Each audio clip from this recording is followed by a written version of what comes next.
বিভিন্ন সময়ে এই জিসান মিয়া প্রধান মেয়েটিকে বিয়ের প্রলোভন দেখিয়ে শারীরিক সম্পর্ক করে এক পর্যায়ে মেয়েটি অন্তঃসত্ত্বা বা প্রেগনেন্ট হয়ে যায় কনসেপ্ট করে। এরপরে জিসান মিয়া প্রধান মেয়েটিকে জোরপূর্বক বাচ্চা নষ্ট করার জন্য চাপ প্রয়োগ করতে থাকে।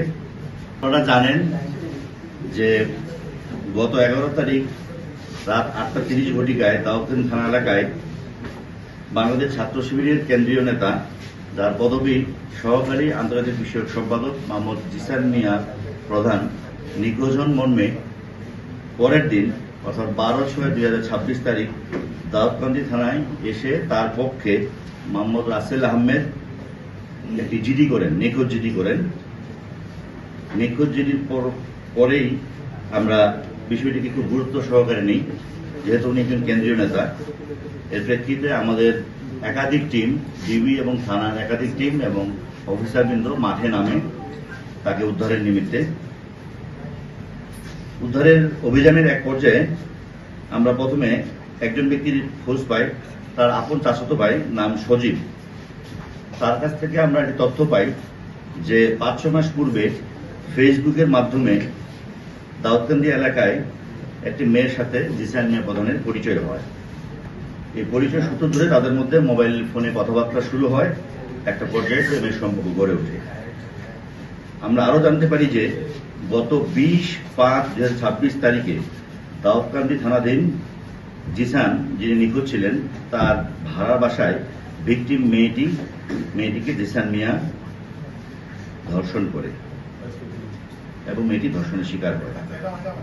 পরবর্তীতে বিভিন্ন সময়ে এই জিসান মিয়া প্রধান মেয়েটিকে বিয়ের প্রলোভন দেখিয়ে শারীরিক সম্পর্ক করে এক পর্যায়ে মেয়েটি অন্তঃসত্ত্বা বা প্রেগনেন্ট হয়ে যায় কনসেপ্ট করে।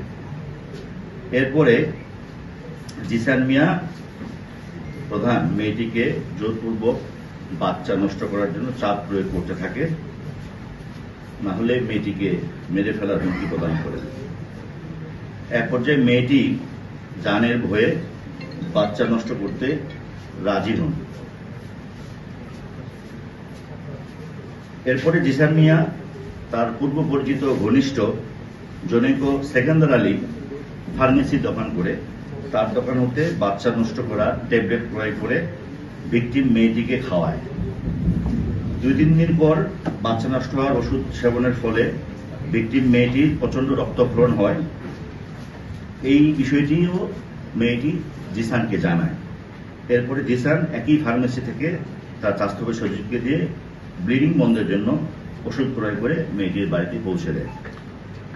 রক্তক্ষরণ বন্ধ হওয়ার পর মেয়েটি জিসানকে বিয়ের জন্য চাপ প্রয়োগ করে।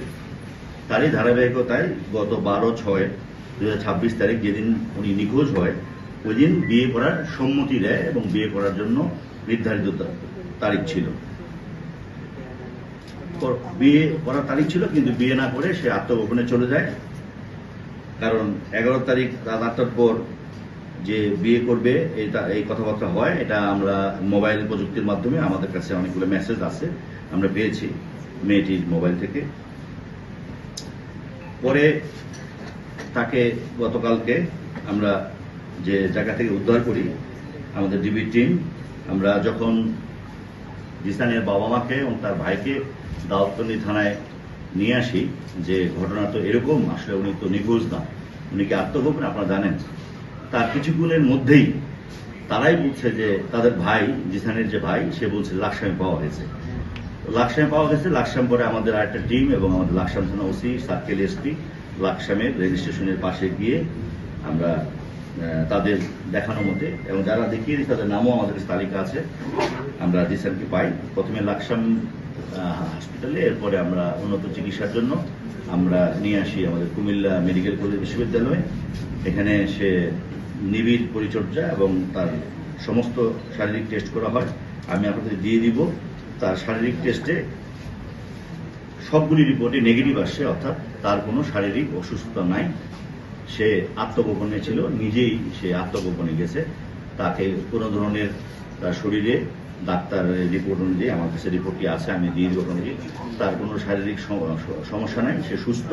মূলত এই যে মেয়েটিকে বিয়ের প্রলোভন দেখে যে শারীরিক সম্পর্ক, ধর্ষণ, এই বিষয়ে আত্মগোপনে সে গেছিল। এইটা তো আমার না, মেয়েটি যেইভাবে আমাদের বলা আছে, অভিযুক্ত যেই ভাষায় অভিযোগ দিবেন সেই ভাষায় মামলা রজ্জু হবে। আমি বলতেছি, আবার পরিষ্কার করছি, 5-6 মাস পূর্ব থেকে পরিচয়ের মাঝখানে কতবার শারীরিক সম্পর্ক হয়েছে সেটা এত নিবিড় প্রশ্ন মেয়েটিকে করার মতো অবস্থা ছিল না। মেয়েটি লিখেছে সর্বশেষ, এখানে যেটা লেখা আছে যে 20 বা 26 তারিখে দাউদকাদের থানায় জিসান মিয়ার ভাড়া বাসায় মেয়েটিকে ধর্ষণের শিকার হয়।